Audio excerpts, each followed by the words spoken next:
गणेश जी का श्राप था या वरदान? सुबह होते ही सच्चाई सामने आ गई। एक गांव में एक देवरानी और जेठानी रहती थी। देवरानी धनवान थी और जेठानी निर्धन थी, लेकिन गणेश जी की आराधना किया करती थी। वह रोज अपनी देवरानी के घर अनाज पीसने जाती थी और उसका आटा छानने के बाद कपड़े में जो आटा बच जाता था उसे घर ले जाकर अपने पति को पानी में घोलकर पिला देती। एक दिन देवरानी के बच्चे ने देख लिया और अपनी माँ को सारी बातें बता दी। तब देवरानी नाराज हो गई और अगले दिन जब जेठानी अनाज पीसकर जाने लगी तो देवरानी ने कहा, आटे का कपड़ा यही रख जा और अपने हाथ धोकर घर जाना। जेठानी ने वैसा ही किया। जब वह घर पहुंची तो उसके पति ने कहा, मुझे भूख लगी है और आटा घोलकर पिला दे। तब जेठानी ने कहा, आज देवरानी ने आटे का कपड़ा रख लिया। जब उसके पति ने यह सुना तो वह नाराज हो गया और पत्नी से झगड़ा किया। बेचारी जेठानी दुखी होकर सो गई। तभी गणेश जी आए और बोले, बेटी क्यों सो रही है? तब जेठानी ने सारी बातें बता दी। सुनकर गणेश जी बोले, मैं बहुत सारा तिलकुट लेकर आया हूँ, कहाँ खाऊं? जेठानी ने जवाब दिया, कहीं भी खा लो। तब गणेश जी तिलकुट खाने लगे और जगह जगह तिलकुट गिरा दिया। जाते समय गणेश जी ने जेठानी से कहा, मेरे हाथों में तिलकुट लग गया है, कहाँ पूछूं? तब जेठानी गुस्से में बोली, मेरे सर पर पोंछ दो।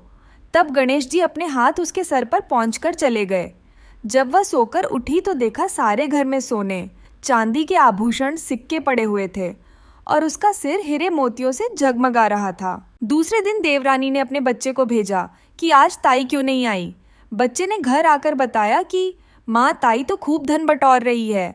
तब देवरानी भागती हुई उसके घर पहुंची और पूछा, इतना धन कहाँ से आया? तब जेठानी ने सारी बातें बता दी। यह सुनकर देवरानी अपने घर गई और अपने पति से कहा कि मुझसे लड़ाई करो।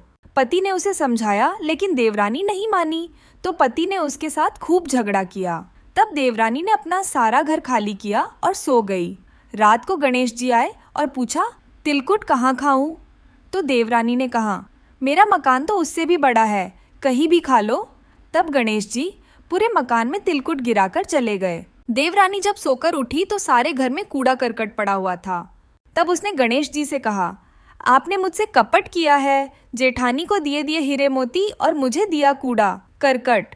तब गणेश जी बोले, तू धन की भूखी डांट खाई और वो धर्म की भूखी। तब देवरानी ने गणेश जी से कहा, महाराज आप अपनी माया समेट लें। गणेश जी ने कहा कि तेरे धन में से आधा धन जेठानी को दो, तब समेटूंगा।